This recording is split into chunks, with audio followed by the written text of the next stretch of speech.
Hey, everybody, and welcome to another episode of Beyond the Breakers, a podcast about shipwrecks, loss, and lessons learned from maritime disasters. My name's Tanner, and I'll be joined today by Taylor, as usual, and by another special guest. We've got Alexia from Titanic Talkline. How's it going, Alexia? It goes. It is actually not oppressively hot in Texas, which, weird for once. How does it go for you? I'm doing just fine here in Wisconsin. It's almost feeling like spring outside. It's sunny. The snow is all melting.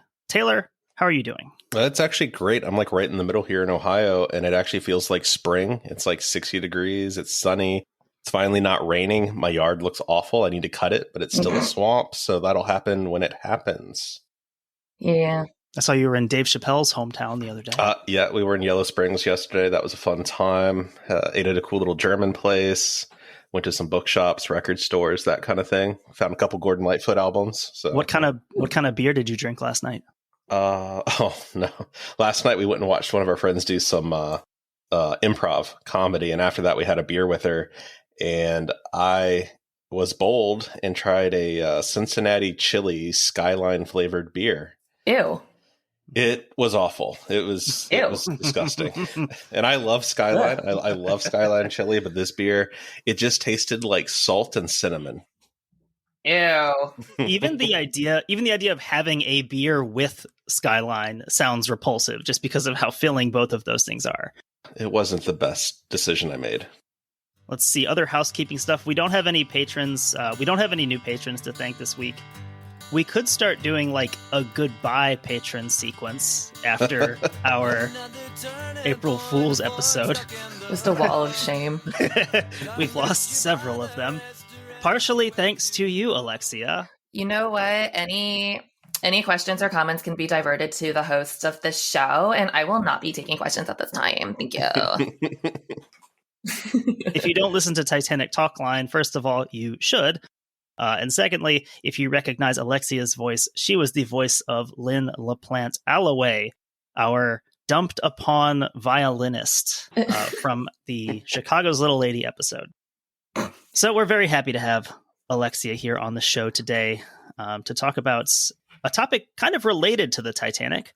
But before we get into that, we normally do our media check-in, talk about what have we been reading or listening to or writing or playing. What have we been doing with our time? What about you, Alexia? So I, for the first time in my 33 years of age, am playing WoW, World of Warcraft. Okay. I've never done that before. And that, I guess, is my newest thing that I've been doing. Because the other things I've been doing, I've been rewatching and rereading things. I am watching Ted Lasso. That's the last season's coming out right now. I really love that show.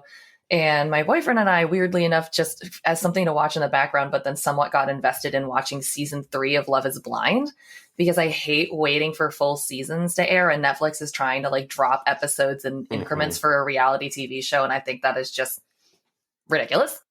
So I was like, you, I'm going back a season. I'm going to watch that. So we watched that instead. So that is what I have been doing, a video game and reality TV. Nice. Taylor, what have you been up to besides your beer excursion? Let's see. I started watching Broad City. Really been enjoying that. I love that kind of stuff. It's just a series I hadn't caught yet. But me and Darcy have been watching that quite a bit. She's already seen it multiple times and really likes it. So it's fun. It's my kind of humor. Have you gotten to the Blake Griffin episode yet? No, I'm only like 4 or 5 episodes in. I think that's probably my favorite episode. Other than that, I'm still slugging away at Crime and Punishment, about halfway through that. It's good. It's enjoyable. I just, I have to be like motivated to read. And then there's just some days I'm like, I can't do this today. Same. You finished with the crime and you're into the punishment now. We finished with the crime and we're doing a whole lot of psychological like punishment right now. The crime is finished on like page 10, I guess. Yeah, it happens pretty quick, but it's good. I'm enjoying it and just trying to read more. But yeah, I just got to be in the mood to read. It's hard to sit down. It has to be the only thing going on. If I have the TV on or something, like I can't sit there and do it. So when I get home from work at night, usually I'll like spend like 45 minutes and knock out a chapter. That's about it though, really. What about you? My biggest thing recently, I finished that John Scalzi book I was reading. It was okay. It was Bandcamp Friday this past Friday, so that's Nice. always fun. It's always a good day to sort of pounce on stuff you've been kind of waiting on.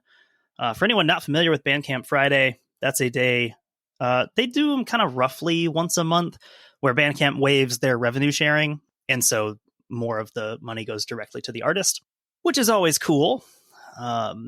So it's a good time to kind of jump on something you've been waiting on. You might wait until Bandcamp Friday, and a little bit more your money goes to the artist. Nice. The next one of those is on May 5th for anyone interested. Also, Bandcamp employees are unionizing, and their union, Bandcamp United, has our full support. Cool. So yeah, Totally. go spend some money on Bandcamp. They have explicitly made calls against a boycott. So go spend some money on your smaller or less known artists. Yeah, I think that's what I got up to. So I guess this is going to lead us into the main sequence of our episode. We are going to talk about a vessel that probably many of you are somewhat familiar with. Is it Titanic? In the maritime community, we do have Alexia here to lend some of her experience here, but it is not in fact the Titanic we're going to talk about today. Well, then I don't know why I'm here. So I guess we can say goodbye to Alexia, and Taylor and I can finally do an episode. I feel like Taylor and I haven't done an episode, like a regular episode, in like over a month. We've had about 2 guest episodes. This is the culminating guest in our long sequence of guest episodes. Well, hang around then. So for those of you who hate guest episodes, they're almost done. You're welcome. But for the rest of you who've been enjoying our parade of wonderful guests, enjoy our last one here for a while. We're not even going to talk to other people after we're done with this. It's going to be that good. Let alone another guest episode. So let's talk about the SS Atlantic. SS Atlantic was a product of Belfast's Harland and Wolff shipyard. Like so many other famous vessels that we discussed. We need like the rapper air horn for when we mention them. I feel like they come up so frequently. I can add that in for sure. And Atlantic was built for the famed White Star Line. White Star Line had her origins in the 1840s with the partnership of Henry Wilson and John Pilkington. This iteration of White Star enjoyed a little bit of success, offering routes to Australia through the 1860s, but after defaulting on some loans, they were forced into liquidation in 1869, at which point the company name and house flag were acquired by Thomas Henry Ismay. I know that name. £1,000 he bought that for, so quite a bargain, I would say. Yes, the Titanic people obviously are ears perking up at the name Ismay. Talk a little bit about that family in this episode. So Ismay wanted to shift the company's focus to the North Atlantic and to become the dominant company occupying that market. It's kind of interesting because that's, at least for me, that's kind of what I associate White Star Line with, is Right. transatlantic passenger routes, both them and Cunard. Mm-hmm. And so this was kind of cool looking a little bit earlier in the history to see what were some of those competing areas of focus. So in September of 1869, the company was formally established as the Oceanic Steam Navigation Company. I guess I did not know that was White Star's official name. Yep. Yeah, I did not know that either. That was a secret to me. There's a lot of things when you look back in these histories of businesses, especially that kind of go through a lot of ownership changes in their time, where the emerging name is not always the name of origin. And especially when you go and look at some of these things like Oceanic Steam Navigation Company, that just sounds awful when you say it out loud. And then, there was also a shift in focus, and there was a shift in the way that things were done over the course of decades, and then even periods of 5 to 10 years that necessitated things like name changes to become more consumer friendly. But at the time that this was starting, they weren't really thinking about how does this sound to the average person's ear and things of that nature. So things were often named extremely literally because it helped identify them as a merchant. It wasn't helpful to walk down the street and be like, Peggy's business, and be like, well, I don't know what Peggy does. It was helpful to be just like, Peggy's cobbler. Peggy's a cobbler. The business nature is very much understood instead of trying to make some guesses. And then also, it's like, even with these name changes, it's like, of course, people are just going to probably continue calling it the name that they know. It's like sports fans in stadiums. I still call the Brewers' home stadium Miller Park, and I probably always will. It will never be American Family Insurance Field. That sounds really dumb. I didn't even know what the actual name was at this point. Me neither. So anyway, we've got White Star. Two of the earliest shareholders in this new White Star line were Edward J. Harland and Gustav Wolf. Ding. So we can have a small air horn for each of them there. So Atlantic was launched in November 1870 as a member of White Star's Olympic class of ocean liners. So these ships are designed for that newly emphasized North Atlantic service between Liverpool and New York. Mm-hmm. She had three sisters, Oceanic, Republic, and Baltic. So listeners, longtime listeners of this show, who have a insanely good memory, if you think back to our whaleback episode on the city of Everett, this is not the same Republic that collided with the SS Florida and set off that first use of the Marconi signal for evacuation. That's the later RMS Republic that was built in 1903. So the first Republic. Yes, this is like France. We have like multiple named republics here.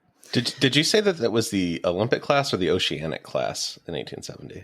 I don't know what I actually said. I think I wrote Olympic. You did write Olympic.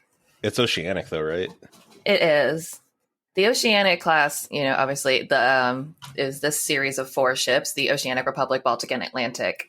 The Olympic class ships were the sister ships that came out in 1911. That was Olympic, Titanic, and Britannic. Oh, that's why. That's where that came from. Easy to confuse because before. As soon as I heard that. Well, I was just going to glide on past it, but it is easy to confuse because they're similarly named, Oceanic and Olympic, number 1, and number 2. They are the 2 most important, best known fleets of the White Star Line. Easy to confuse and around similar-ish times. So it makes sense also that one of them is called the Oceanic, and it would be the name of the class, like normally happens. I just know someone's going to be really angry in our Twitter mentions. Yeah! It's me. I'm just going to say this phrase again and then cut it where it goes. As a member of White Star's Oceanic class of ocean liners. So vessels in this class were long and slender with a length to beam ratio of about 10 to 1. Atlantic was about 420 feet long, 40 feet in beam with a depth of 31.4 feet. Their single 4-cylinder engine and propeller, she had a top speed of 14.5 knots and had a capacity of over 1,100 passengers. Most of those would have been in steerage. The first class accommodations were some of the nicest you would really find at the time. And in addition to her steam power, she was equipped with 4 masts for auxiliary sailing power. This is like my favorite time of like shipbuilding, where you've got, steam engines, but they're not reliable enough that you still have to have the sails. And it looks like something sort of out of like the Wild Wild West or something like that. Like there's almost kind of a steampunk quality to it. And it's fun. I like it.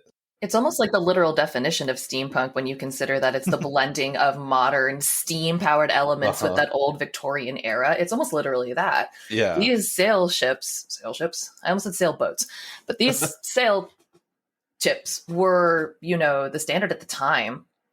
And then literally adding in steam-powered elements. I think that you could make an argument that this is the mother of original steampunk. Absolutely. Something like the SS Atlantic. You heard it here.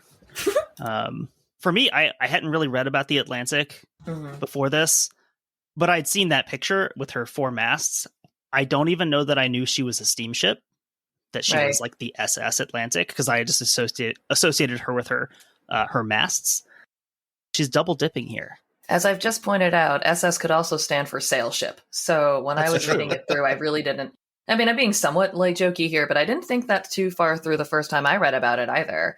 Especially when you look at the picture without looking twice at it, it's really easy to miss the funnel because it's just these beautiful, engulfing masts that you see in that illustration. So unless you're searching for the steam power, it's a little difficult to find just from the illustration. Searching for steam sounds like it would be like the first title in like a journal article or something, and then it would have a subtitle explaining what it's actually about. Or a series of novels that I would read.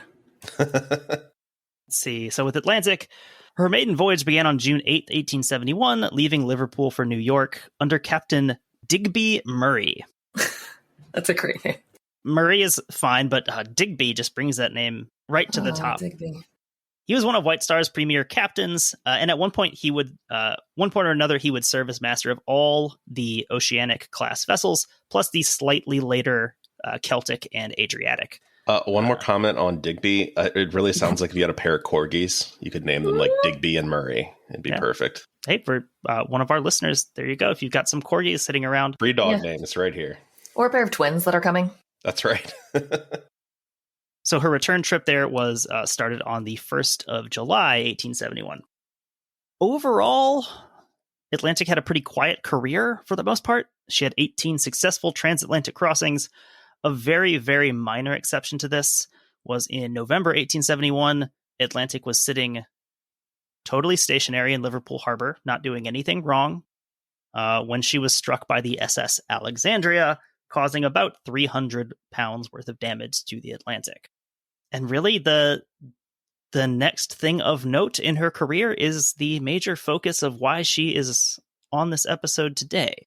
Here we go. So getting into the incident portion. Wait, does everyone have their life belts on?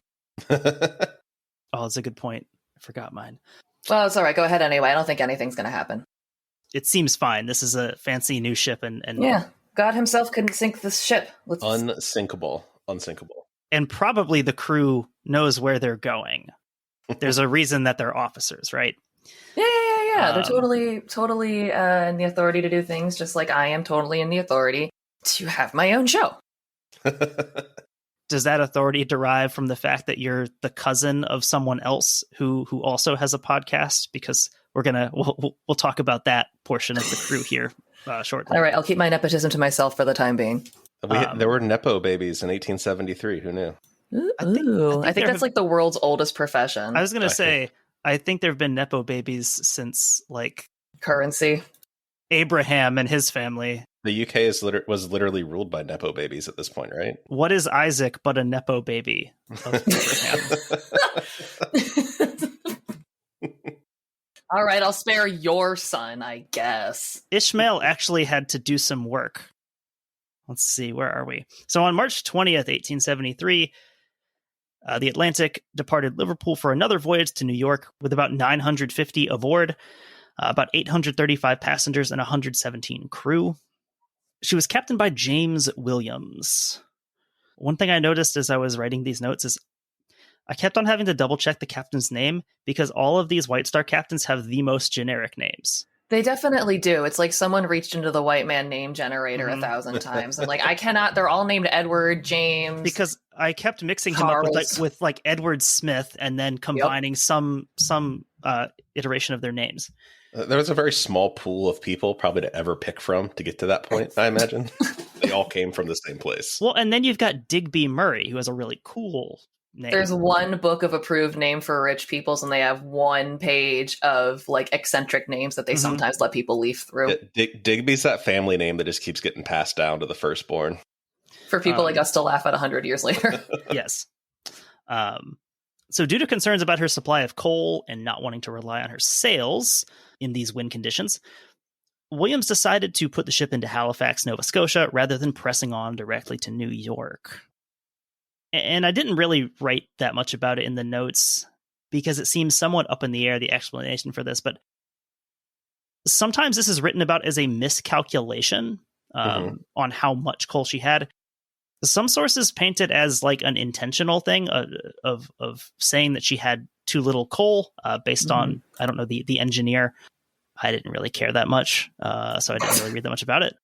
I mean, I will have to say that if I'm captaining a ship and I don't think I have enough coal to make it to my destination, I certainly don't think I'm going to risk striking off into the big Atlantic. Right.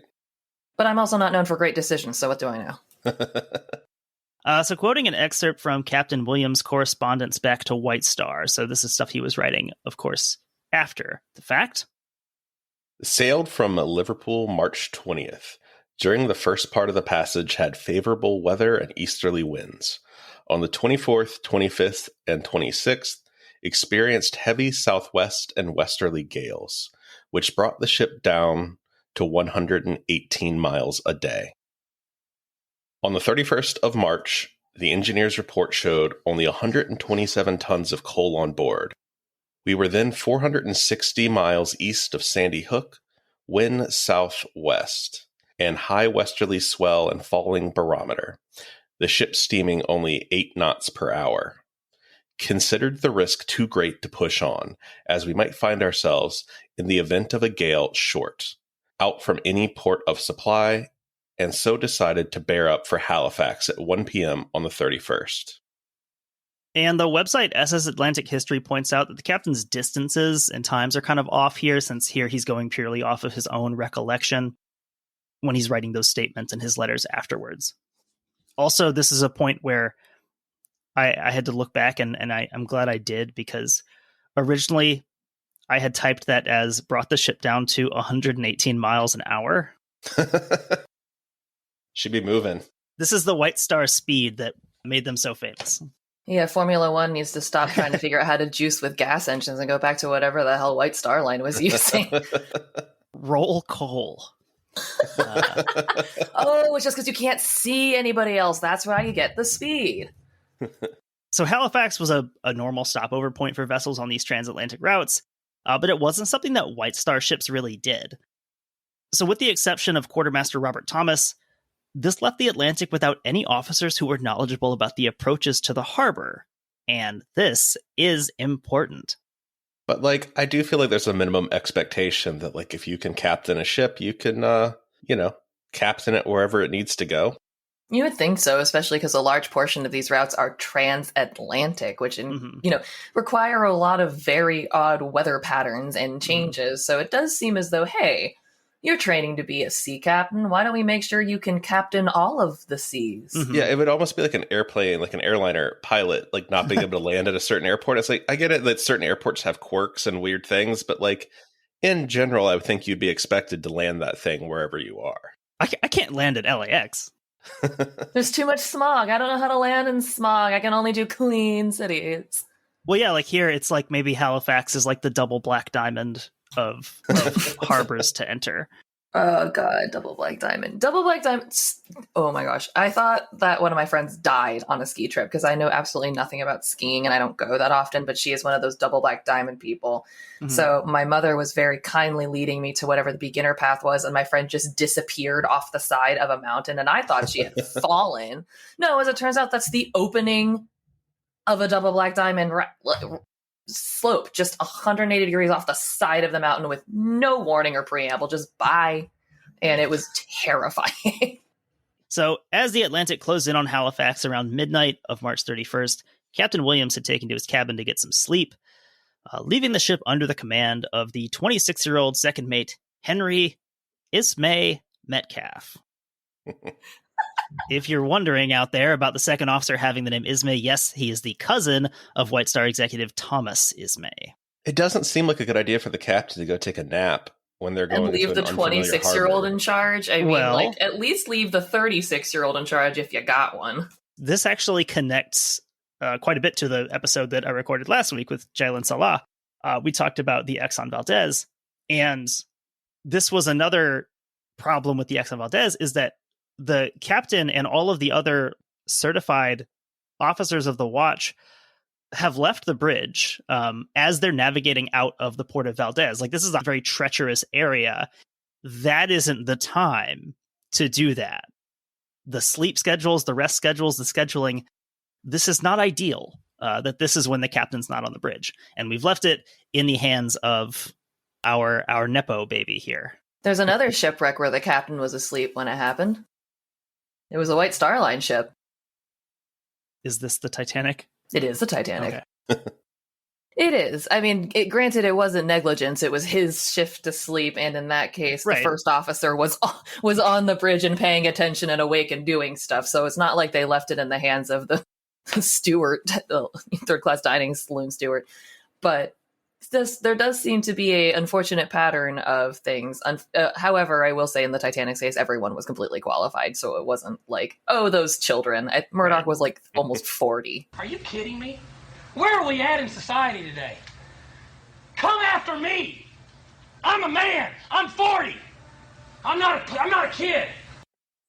According to Bob Chalk, the author of SS Atlantic, White Star Line's first disaster at sea, Thomas Ismay had a cousin named Henry Metcalf, whom he slotted in ahead of more experienced officers as the second officer on the Atlantic. The third officer had much more experience on that particular ship at that particular time. Chalk continues to talk about the situation on the bridge that particular night. The captain gave these guys their final orders for the watch, which was set to keep a close lookout for a stationary light, which would have been the Sombra lighthouse. A moving light would have been any other ship. So his point was, the minute you see the stationary light, call me. Back to Captain Williams' own account of these climactic moments. I then left the deck and went to the chart room, leaving orders about the lookouts and to let me know if they saw anything, and call me at 3 a.m., intending then to put the ship's head off the southward and await daylight. My first intimation of the catastrophe was the striking of the ship on Mars Island and remaining fast. The sea immediately swept away all the port boats. Something I wanted to throw in here, just because as I was reading about some of these White Star history things, this is referred to as White Star's first disaster. And I think if you wanted to split hairs, and if I know maritime people, they do, people might argue that I believe it's pronounced the Taylor, it's spelled differently. I guess you could make the argument that that was a White Star disaster as it was being chartered by White Star at the time, but it was like before. I think that was in like the 1840 somethings. So before they had their own ships. I saw that listed on the Wikipedia page when I was looking at it real quick. But not technically owned. I think I'm going to start using that spelling, though, for my name. I like it. Taylor. Yeah, it's very French. Early in the morning of April 1st, 1873, around 3:15, Atlantic struck a submerged rock near Lower Prospect, Nova Scotia. April Fools. You're about to get dumped on. Get ready. No fooling here. No fun. Yeah, much like our podcast, no fun, no fooling. Yes, that's the White Star motto. Captain Williams' statements noted the location as Mars Head on Meagher's Island, as it was the closest marked point on his chart, although the wreck is actually about a mile away from Mars Head. So unknown to any of the officers on board, the Atlantic had drifted about a dozen miles off course to the west of Halifax Harbor. Excellent. And, this part of the coast is like relatively rocky, like maybe not the worst coastline we've looked at. We've looked at the coasts of Chile and like northwestern Spain, but still not a great place to be sailing if you don't know where you are. And also, no soundings had been taken, no masthead lookout had been posted, and speed had not been reduced. So again, all of this stuff with the captain not being on the bridge. So kind of multiple layers of not best safety practices. So from the Maritime Executive here, describing the immediate aftermath of the Atlantic running aground. Atlantic was swamped within minutes, leaving her decks and rigging swept by waves. The struggle to leave the ship and make it to shore claimed the lives of many. Several crew members heroically swam through the heavy surf and freezing water to land rescue lines and seek help. At daylight, local fishermen also braved the high seas to look for survivors. Water temperatures were estimated around 30 degrees, and many of those who did manage to escape the lower decks ended up dying of hypothermia. Tale as old as time, none of the Atlantic's 10 lifeboats successfully reached shore, even those that were able to be deployed successfully. So in the accounts, it talks about almost immediately a lot of the lifeboats being taken out of commission. And then even after it's been on the rocks for a bit, the ship starts to keel over, and that kind of takes the rest of them out. You see that happen with a lot of wrecks. It happened with the Lusitania. Pretty famously. That one also sank in about 18 minutes. So part of it was just they didn't have time. But all of Titanic's lifeboats launched. But when you read survivor accounts, and especially from the officers, they testify that as the ship went down and started to list, it made that gap a lot more treacherous to try to get across. And eventually, I imagine if that continues to list, it just becomes absolutely untenable to launch them. Yeah, this is an interesting time with lifeboats where in Titanic, it really was best case scenario that the weather was calm. Mhm. If there had been a nearby vessel, like those boats would have functioned exactly how they were supposed to get off Exactly. of the sinking boat and onto another liner. But, anytime you're on a shoal or in the storm or in the way of a German torpedo and things are happening quickly, like these boats are just not meant to do that. It is really interesting because they're also not meant to function the way that we know lifeboats to function now, which is as, a method of keeping you in them safely until you can be rescued. Until about, 50, 60 years ago, airline travel was not the primary method of travel. If you wanted to move continents, if you needed to get to another continent, you had to take a ship. It was the only way you could get across. So ships were far more common. They came by far more often, and most of them traveled along the exact same lines. In the same way that airplanes don't just go wherever the hell they want. They follow a path. So the lifeboats were intended to hold you basically until it could get you to another ship and then run back to get more people. They were more like rescue rafts as we see them now, rather than the actual rescue vessels that they were intended to be. So it's interesting to look back and also be like, well, they didn't have enough lifeboats. It's like they did for what they were supposed to do. Mm-hmm. People didn't really consider lifeboats to be a secondary option to your ship. You were supposed to be able to just stand in them for like about 10 minutes as a water taxi and then be done with it because you were supposed to be on another ship. Yeah, it's kind of terrifying reading some of like the safety and the rescue plans at this time, because written into them is, oh, you get into the thing and then a passing ship will pick you up. That seems like such a massive if. But like you were just pointing out, in these more heavily trafficked sea lanes, you could reasonably expect another ship to be there. Reasonably, but even as you said, there's still no guarantee. You see that with buses now. People are late. You get lost. Stuff happens. Even in a confined place like Lake Michigan, we saw with like the SS Milwaukee, they found them, a week later, frozen in the boats. Like you said, they're water taxis. We talk about like the layers of survival and all the bottlenecks you have to get through, talking about like the Lusitania. And like, as these things start to list, it sort of takes most of the lifeboats away as an option. And that's one of them where we look at how before a certain time in history, it tends to just be the young athletic men who survive. And that's one of those things. If you can make this 6-foot jump from the deck to the lifeboat, you have a chance of getting in one. But for the rest of the people, that's probably not realistic. Chief Baker Charles Jockin from the Titanic, in his testimony before one of the Senate hearings, he says that he was trying to, he was helping women and, people across this increasing gap. But one woman, I guess didn't take his help or didn't take his hand. And she just fell straight down and presumably died. No one ever saw her again. Because as you pointed out, jumping 6 feet is not easy. I mean, anyone, if you've not done it in a while, like, I can't do it now. First of all, I'm not great at judging distance. And secondly, that's a skill. I don't have it. It's a young person's game. It is very much a young person's game. But not too young. It's a relatively young person's game.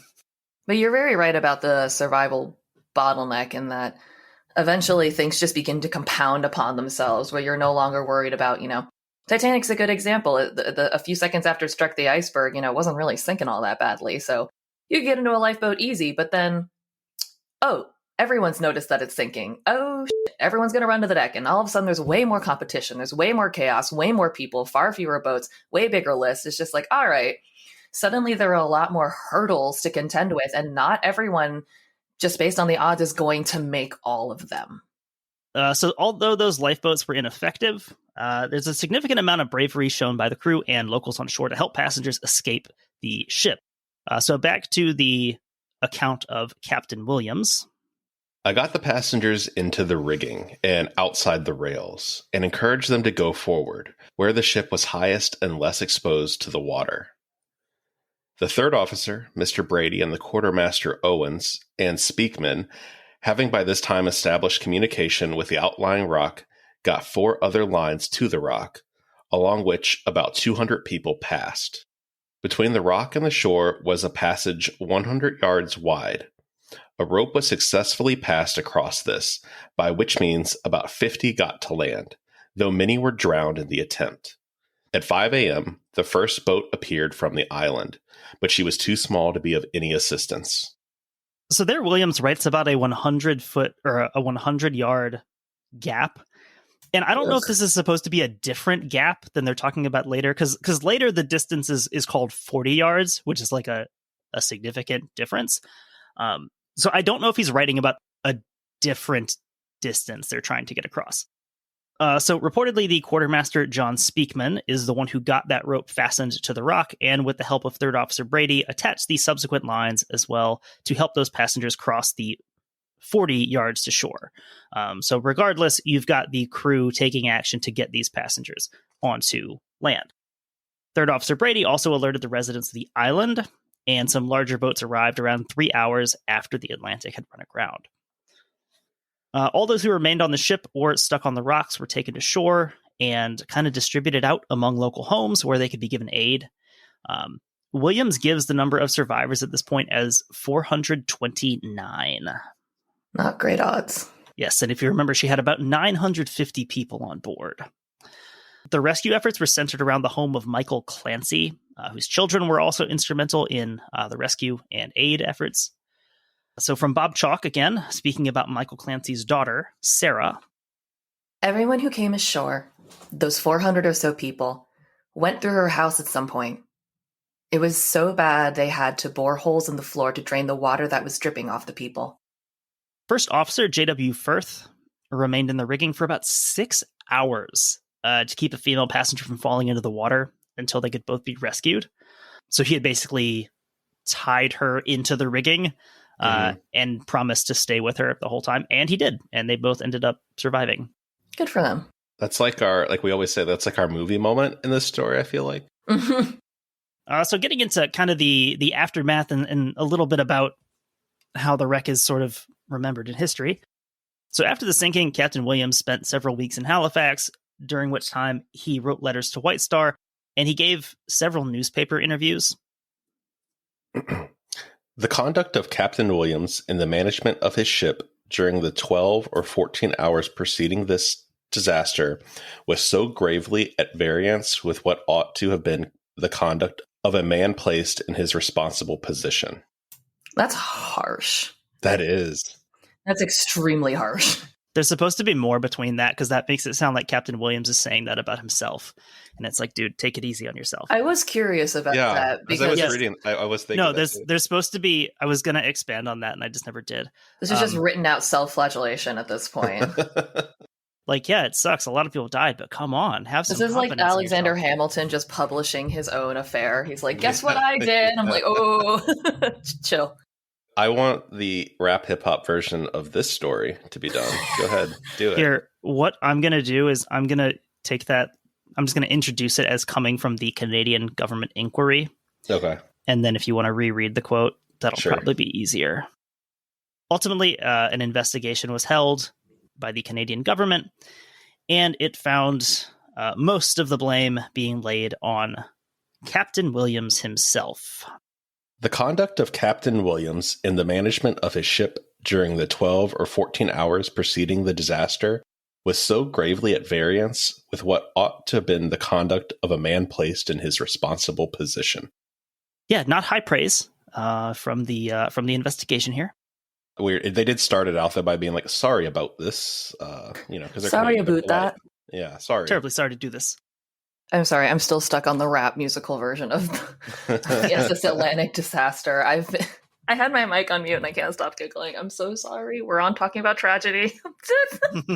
But I think if anyone could make it happen, it would be Lin-Manuel Miranda. He would whip something up for us. Yeah, he'd come out in a White Star Line uniform, just be like, I don't know, something like, once upon a time there was a ship called the Atlantic. Though I don't know much, I think I'm just gonna rap each and every part of this disaster so you'll know how. If we go on this adventure so you'll know now. And then it'll just keep going on as people come in, and there's going to be a whole thing. This is the second time on the podcast that we've had an ad hoc Lin-Manuel Miranda song about the ship we're talking about. I heard about your metrics and needed to help boost them up. So next time you have guests, you have to tell them. That's just letting you know, 2 out of the 4 people last time made up raps on this show, and we need you to beat those odds. That's why our Edmund Fitzgerald episode is so popular, actually. Yeah, I would have just sang the whole song. Mm-hmm. And let's see, where are we here? The usual accusations of incompetence and, of course, drunkenness are leveled at Captain Williams. There's no real evidence for that. It's just kind of the thing that people said about captains who ran their ship into rocks. I assume everyone's drunk at this time. That's another thing. This was pre-prohibition. Yeah, baseline drunk here is like pretty high, probably. This is also the time of like that good medicine where it's just like codeine and THC and everything. Everything you could possibly have in your medicine that's now like a class 1 substance. Mm-hmm. Aside from the brandy and cocaine in his system, no, he was not drunk.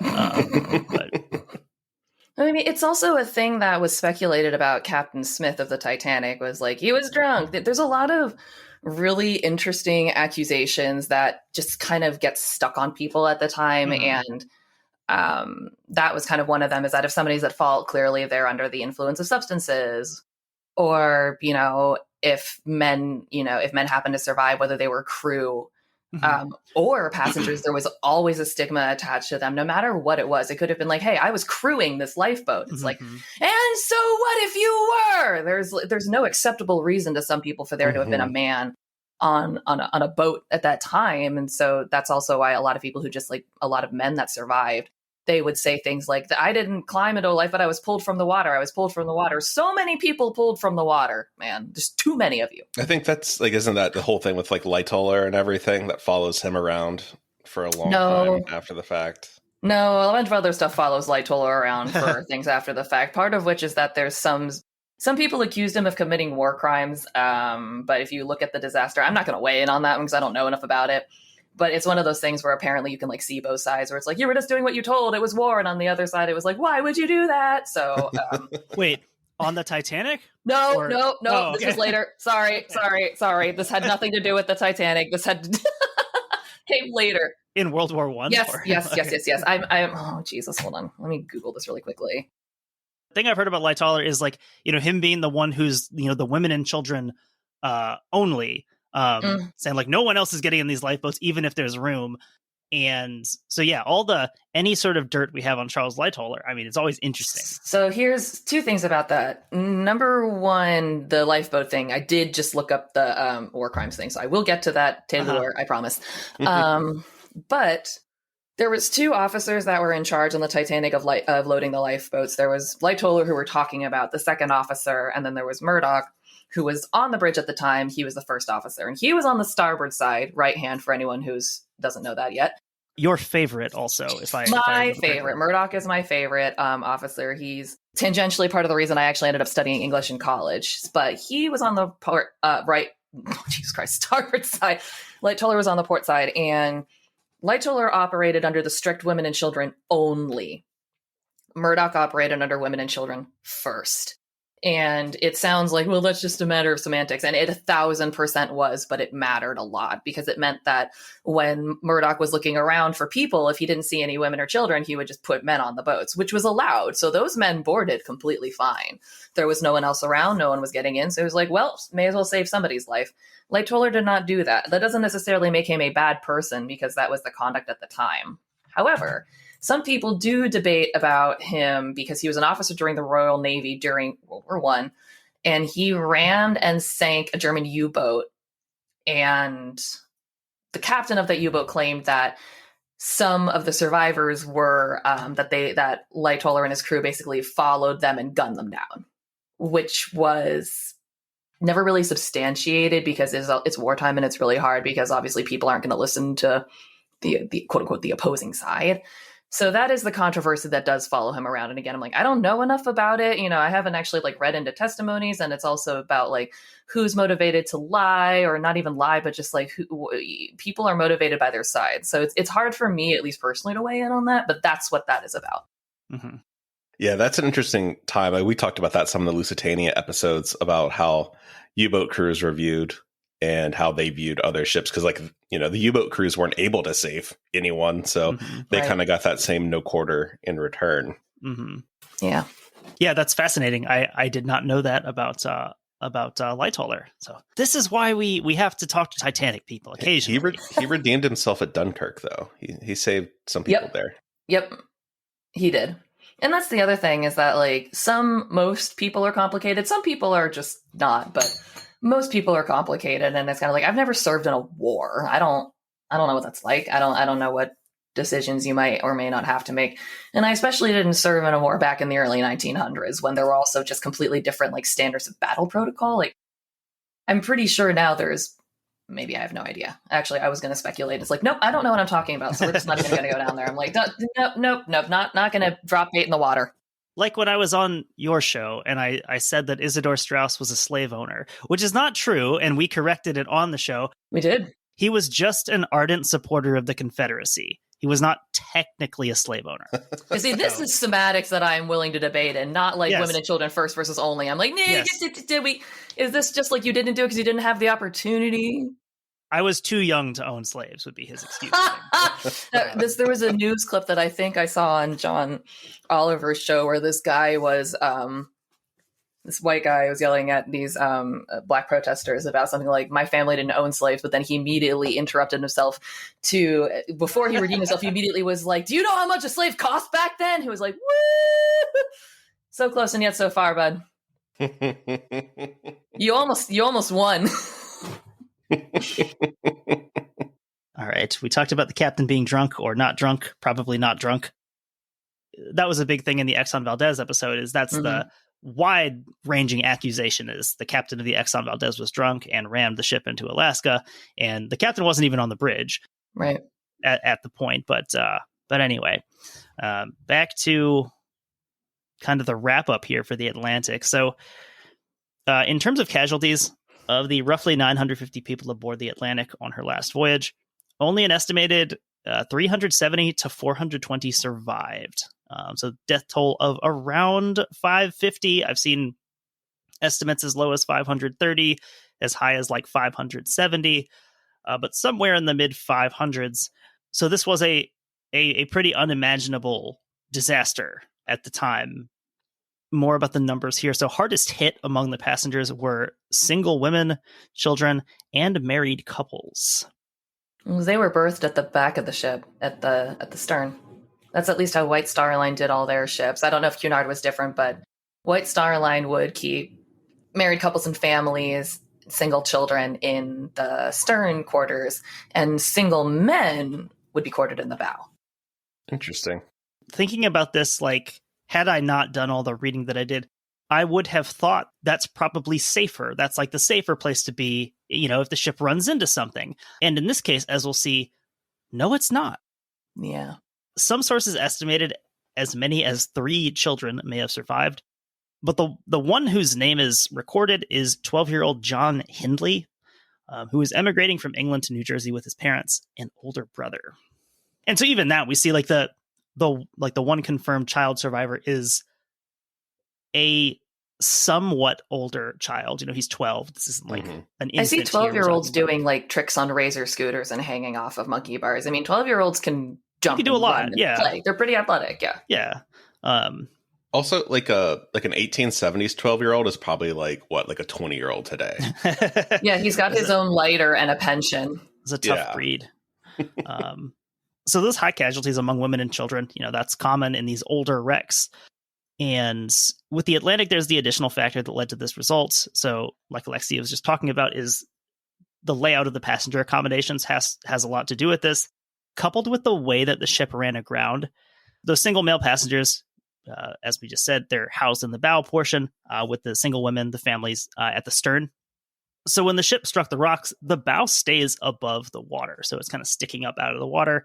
And that leaves the stern dipping down into the water. So like in William's account, he talks about getting people forward to get them away from the worst of the flooding. And so, yeah, the stern is kind of just stuck there in the water, leading to, again, like that's a pretty common distribution, but this is kind of especially so, that extra factor. Many of the dead were buried in one of 2 local cemeteries. There was a Protestant one in Terrence Bay and a Catholic one in Lower Prospect. Kind of a morbidly convenient setup here to have both of those so close by. And I think that brings me to the end of the notes that I prepared for this. Getting into final thoughts, conclusions about the SS Atlantic. Yeah, I'm looking at I'm on Google Maps right now, kind of looking around where she went down. And there's actually an SS Atlantic Interpretation Center, and their website is really cool. It's a lot of good pictures and stuff on here. That looks super interesting. I would like to check that out sometime. The other thing is, I'm just glad this is the last major tragic maritime thing to happen in Halifax. Yeah, I mean, just so glad that this beautiful city could flourish and get out from under that circle of shipwreck death. Yeah, nothing bad ever happened again. Titanic Hoomst. Even though it's like an integral part of the story, I like always forget that the Halifax explosion is a maritime incident. Because That's fair. There's just so much more happening. Yeah, I feel like it's probably due to geography, I suppose, but like Halifax is uniquely positioned to just have a lot of maritime tragedy happen there. This would be a very inappropriate April Fool's episode, but we could do an episode on the Halifax explosion, but like only pay attention to the collision, the ship aspect of it, not talk about the rest. I think people would be absolutely fine with that. What a tragedy that these two ships were lost on the same day. That's for next year after we've replenished our patrons a little bit. Just a scoons. But yeah, as far as this goes, I mean, it's kind of one of those classic shipwreck stories, I feel like. And it's interesting that this happens in that transition point between the sail and the steam, and that you see some of the same, you know, as far as the amount of people that are on board, you're getting into the realm of like the Lusitanias, the Titanics, and things like that. In the past, a lot of these ships are very small. You're talking 200 people or something like that. Yeah. Like, we're talking about the survival bottlenecks. How do you get 1,000 people off of a sinking vessel? Like, what are the logistics behind that even? And I think the answer we're discovering is that many times they don't. Absolutely. I feel like I didn't mention this, but if my memory serves correctly, the Ismay that was at the helm or in command of this, I believe he was killed in the sinking. And I think he was one of the only bridge officers who was. It is always tragic to learn that people were lost. Like, it's not like anyone is just like, good, I hope they're gone. It's like, no, that sucks. Especially, you know, a horrific way to go. And there was an Ismay on the Titanic also, correct? Yes, there was J. Bruce Ismay. I believe that he was the nephew of this one. Okay. And yeah, he ended up being the head of the White Star Line and the president of the International Mercantile Marine for many, many years, following in his relatives' footsteps. And it was under his guidance that the Olympic class was built and launched and everything. He was on the Titanic when it sank. He did survive by getting onto a lifeboat, and a lot of people are extremely mad at him about that. But yeah, this was the beginning of the Ismay's name in the White Star Line and its operations. I guess, Alexia, do you just want to plug your show officially here? Yeah, why not? It's one of my favorite things to do. If you enjoyed my nonsense or want to learn a little bit more about Titanic and a lot more about everything else, you can check out my show. It's called Titanic Talkline. It's on every platform, and every week I have a new person on, like Tanner, who comes and talks to me about their story with Titanic and literally basically anything else that we can consider to talk about. We have a good time, we learn some stuff, and we exchange some stories. So come check it out. It's a fun time. You'll like it, I hope. Yeah, Titanic Talkline is a really fun show. I like the variety of guests that you're able to get on there. You know, whether it's writers or YouTubers or podcasters or whoever, or just people who happen to be interested in the Titanic. Relatives of people involved with the Titanic.